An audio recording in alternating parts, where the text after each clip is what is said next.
ప్రతిపక్ష నేత వైఎస్ జగన్ చేపట్టిన ప్రజా సంకల్ప యాత్ర నేటితో ముగినుంది. జగన్ పాదయాత్ర 341వ రోజుకు చేరుకుంది. పాదయాత్ర ముగింపు సందర్భంగా శ్రీకాకుళం జిల్లా ఇచ్చాపురంలో నేడు భారీ బహిరంగ సభ నిర్వహించనున్నారు. ఇచ్చాపురం నియోజకవర్గం నుంచి పెద్ద కొజీరియా నుంచి పాదయాత్ర ప్రారంభిస్తారు. అక్కడి నుంచి లొద్దకుట్టి వరకు పాదయాత్ర సాగుతుంది. అక్కడ భోజన విరామానంతరం ఇచ్చాపురం శివారులో నిర్మించిన పైలాన్ను ఆవిష్కరిస్తారు. ఇచ్చాపురం పాత బస్టాండ్ సెంటర్లో ఏర్పాటు చేసిన బహిరంగ సభలో జగన్ పాల్గొంటారు. ఇప్పటి వరకు మొత్తం 3628 కిలోమీటర్ల మేర పాదయాత్ర సాగించినట్లు పార్టీ నేతలు వెల్లడించారు. ఇక జగన్ పాదయాత్ర నేటితో ముగినున్న నేపథ్యంలో మరింత సమాచారం మా ప్రతినిధి రాజు లైవ్ లో అందిస్తారు.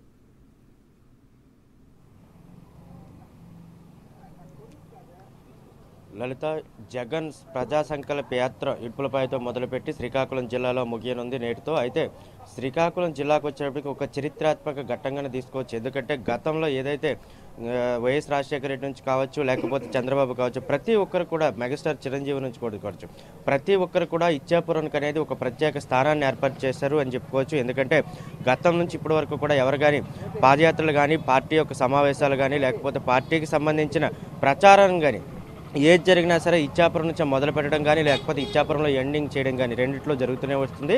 అయితే నేటితో జగన్ కూడా అదే స్థాయిలో కూడా చేయడం జరుగుతుందని చెప్పుకోవచ్చు. ఎందుకంటే ఈరోజు జగన్ ఒక పైలాన్ని కూడా ఆవిష్కరించబోతున్నారు. ఈ పైలాన్ని కూడా రాష్ట్ర చరిత్రలోనే ఒక చరిత్రాత్మక ఘట్టంగానే మిగిలిపోవాలని ఒక ప్రతిష్టాత్మకంగా తీసుకున్నారు. దాదాపుగా చూసుకుంటే 3600 కిలోమీటర్ల వరకు కూడా పాదయాత్ర చేసిన అనంతరం ఈరోజు ఇచ్చాపురంలో తన యొక్క పైలాన్ని ఆవిష్కరించి అనంతరం ఆయన పాదయాత్ర కూడా ముగించనున్నారు. అయితే ఒకసారి మనం చూసుకునేటప్పటికీ జగన్ పైలాన్ని ఆవిష్కరించిన తర్వాత ఈరోజు సాయంత్రం ఇక్కడ బహిరంగ సభను కూడా ఏర్పాటు చేస్తున్నారు. బహిరంగ సభలో అయితే ప్రధానంగా ఏవైతే ప్రతిపక్షాలు కానీ, లేకపోతే అధికార పార్టీ ఏదైతే ఉందో టీడీపీ కానీ, దీని అన్నింటి మీద ప్రతి ఒక్క విషయాన్ని కూడా కూలంకుశంగా చర్చించి ఏ విధంగా అయితే బాణాలు ఎక్కువ పెడితే తమకైతే లాభం వస్తుందో ఆ విధంగానే ప్రయత్నం అయితే ప్రస్తుతానికి జరుగుతున్నది. ఎందుకంటే చూసుకుంటే శ్రీకాకుళంలో అడుగుపెట్టినప్పటి నుంచి కూడా ఇప్పటి వరకు జగన్ చాలాసార్లు కూడా అధికార పార్టీని గల, లేకపోతే ఏదైతే జనసేన కానీ ప్రతి ఒక్కదాన్ని కూడా తమ బాణాలను ఎక్కుపెడుతూనే వస్తున్నారు. ప్రస్తుతానికి చూసుకుంటేప్పుడు కూడా మనం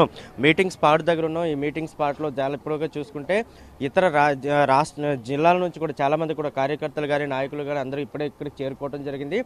జగన్కి సంబంధించి ముగింపు అంటే పాదయాత్రకు సంబంధించి ముగింపు ఈరోజు జరుగుతుంది కనుక ఈ ముగింపు బహిరంగ సభలో ఏ విధమైన వ్యాఖ్యలు చేయబోతున్నారు, ఎటువంటి మాటలు మాట్లాడబోతున్నారు, అదేవిధంగా అధికార పార్టీని కానీ, లేకపోతే మిగతా రాజకీయ పార్టీలను కానీ ఏ విధంగా తన మాటలతో పెట్టబోతున్నారు అనే విషయాన్ని మాత్రం చాలా ప్రధానంగా చర్చలోకి వస్తుందని చెప్పుకోవచ్చు. ఎందుకంటే ముగింపు పాదయాత్రకు సంబంధించి అంటే ప్రజా సంకల్ప యాత్ర అనేది ఒక సాహసోపేతంగా తీసుకున్న నిర్ణయంగానే మొదట్లో భావించినప్పటికీ కూడా అది చాలా విజయవంతంగా పూర్తి చేశారు. విజయవంతంగా పూర్తి చేసిన తర్వాత ఈరోజు శ్రీకాకుళంలోని ఇచ్చాపురంలో ముగింపు సభ జరగబోతుంది. ఈ ముగింపు సభలో జగన్ ఏ విధంగా మాట్లాడబోతున్నారు అనేది ఒక ప్రధానంగా చర్చకు వస్తుందని చెప్పుకోవచ్చు. అయితే గతంలో చూసుకునేటప్పటికీ వైఎస్ రాజశేఖర రెడ్డి కూడా ఇచ్చాపురంలోనే తన పాదయాత్రను ముగించడం జరిగింది. అదేవిధంగా ఆయన పాదయాత్ర ఇక్కడ ముగించిన సందర్భంగా ఒక వైఎస్ఆర్ ఒక పార్కును కూడా ఏర్పాటు చేయడం జరిగింది. అప్పటి నుంచి ఇప్పటి వరకు చూసుకునేటప్పటికీ చాలా రకాలుగా కూడా అంటే నాటి నుంచి నేటి వరకు కూడా ఇచ్చాపురం అనేది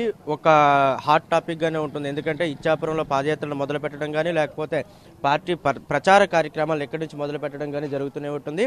అయితే ప్రజారాజ్యం పార్టీ స్థాపనలో కూడా మెగాస్టార్ చిరంజీవి ఎక్కడి నుంచి తన యొక్క ప్రచార కార్యక్రమాన్ని మొదలు పెట్టడం జరిగింది. అదేవిధంగా గతంలో ఎన్టీ రామారావు కూడా ఇచ్చాపురాన్ని చాలా ప్రధాన వేదికగా చేసుకుని ఆయన కూడా తన ప్రచారాన్ని మొదలు పెట్టడం జరిగింది. ఇటువంటి చాలా చారిత్రాత్మక ఘటనలు అన్నీ కూడా ఇచ్చాపురంలోనే ఉన్నాయి కనుక అది శ్రీకాకుళం జిల్లాకు ఒక ప్రత్యేక స్థానాన్ని ఏర్పాటు చేశారు ప్రతి ఒక్క రాజకీయ పార్టీ కూడా. అదే దీంట్లో ఈరోజు జగన్ కూడా ఒక పైలాన్ని ఏర్పాటు చేయబోతున్నారు. పైలాన్కి సంబంధించి కూడా చాలా వరకు అంటే ఏ విధమైన ఇది ఉండబోతుంది అనేది మాత్రం మనకు స్పష్టంగా అర్థమవుతుంది. ఎందుకంటే పైలానికి సంబంధించి చూసుకునేటప్పటికీ మిగతా రాజకీయ పార్టీలన్నీ కూడా పాదయాత్రలు చేసినా, లేకపోతే అప్పుడు వైఎస్ రాజశేఖర రెడ్డికి సంబంధించి పాదయాత్ర చేసినప్పుడు కూడా రాజశేఖర రెడ్డి పాదయాత్రకు సంబంధించి పార్కును కట్టడం జరిగింది. అయితే నేటికి కూడా ఆ పార్క్ ఇచ్చాపురంలో ఇప్పుడు అదే ఉంది.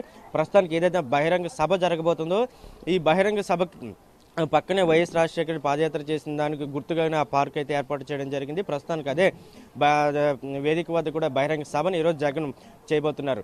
గతంలో ఏదైతే చిరంజీవి కూడా ఇక్కడి నుంచే ప్రచార కార్యక్రమాన్ని మొదలు పెట్టారో అదేవిధంగా ఇప్పుడు వైఎస్ జగన్ కూడా ఇక్కడ నుంచే రాజు, ప్రధానంగా ఈరోజు జగన్ పాదయాత్ర ముగినున్న నేపథ్యంలో ఆయన కుటుంబ సభ్యులు ఎవరైనా ఈరోజు పాదయాత్రలో లేదంటే బహిరంగ సభలో ఆయనతో పాటు పాల్గొనే అవకాశం కనిపిస్తుందా?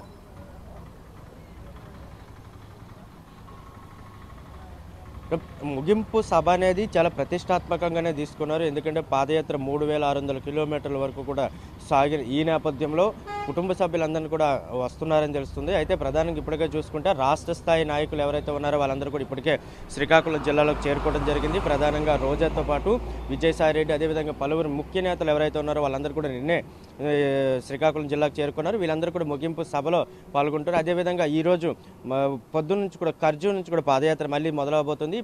మొదలవుతున్న పాదయాత్రలో కూడా జగన్ ఈ మొత్తం అందరూ ముఖ్య నాయకులతో కూడా తన ఎండింగ్ ఏదైతే పాదయాత్ర ఉందో ముగింపు దశకు చేరుకున్న పాదయాత్ర, ఈ పాదయాత్రలో మొత్తం అందరితో కూడా కలిసి నడవబోతున్నారు అనేది ఒక ఇది ఉంది. అందుకోసమే కుటుంబ సభ్యులు షర్మిల కానీ లేకపోతే విజయమ్మ కానీ వీళ్ళందరినీ కూడా ఆహ్వానించినట్లు తెలుస్తుంది. అయితే వీళ్ళందరూ కూడా ఈవినింగ్ సభ వరకు కూడా వచ్చే అవకాశం ఉందనేది మనకున్న సమాచారం లలిత. అయితే రాజు, ప్రధానంగా ఇప్పటి వరకు అంటే ఈ రోజు సభలో వైఎస్ఆర్సీపీ తరపున అభ్యర్థుల్ని ప్రకటిస్తారనే ఒక విమర్శ అంటే కాదు, ఒక రూమర్ కూడా వినిపిస్తుంది. ఈ నేపథ్యంలో ప్రకటించే అవకాశం ఏమైనా కనిపిస్తుందా?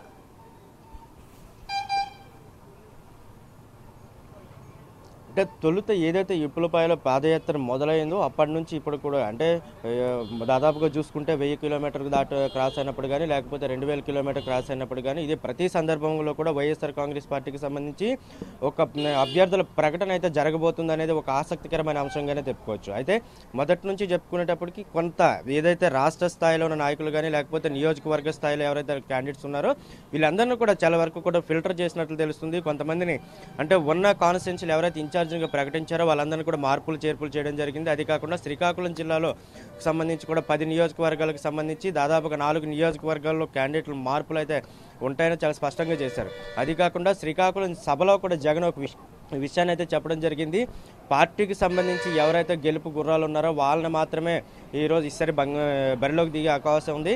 అయితే వీళ్ళందరినీ కూడా ఒక సరైన సమయం తీసుకుని ప్రకటించే అవకాశం ఉంది. కానీ ఈ రోజు అయితే ప్రకటిస్తారా లేదనే విషయాన్ని అయితే ఇప్పటి వరకు బయటకు రాని విషయం అయితే చెప్పుకోవచ్చు. మొత్తానికి ఏది ఏమైనా సరే వైఎస్ జగన్కి సంబంధించి కానీ వైఎస్ఆర్సీపీ పార్టీకి సంబంధించి కానీ ఒక కీలక ప్రకటన అయితే ఈరోజు చేయబోతున్నారనే విషయాన్ని మాత్రం బయటకైతే చెప్తున్నమాట. అయితే పార్టీ వర్గాల్లో కూడా అదే ఆసక్తికరంగా ఒక విషయాన్ని అయితే చెప్పుకోవచ్చు. ఎందుకంటే అందుకరా వీళ్ళందరూ కూడా అంటే పార్టీకి సంబంధించి కానీ క్యాండిడేట్కి సంబంధించి కానీ ఏదైనా ఒక ప్రకటన చేస్తారు అనేది ఒక ఆశాభావన అయితే ప్రస్తుతానికైతే వ్యక్తం చేయడం జరుగుతుంది Lalitha. Right, thank you Raju.